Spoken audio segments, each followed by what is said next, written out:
आमेन, हालेलुया, हालेलुया।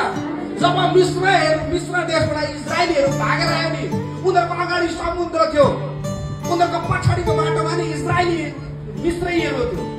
तर नि परमेश्वरले चाहिँ नयाँ बाटो खोलिदिनु भयो उहाँहरूको लागि। हालेलुया, हालेलुया। परमेश्वरले चाहनुहुन्छ तपाईँ र मेरो जीवन नि सबै मान्छे हिँडेको जस्तै होइन। सब आदमी जो रास्ते से चल रहा है, सब आदमी जो आसानी का रास्ता अपना रहे, वही आसानी का रास्ता में हम भी चले, ये परमेश्वर नहीं चाहता है। परमेश्वर चाहता है कि हमारा चाल और हमारा रास्ता कुछ अद्भुत हो। आमेन, हालेलुया।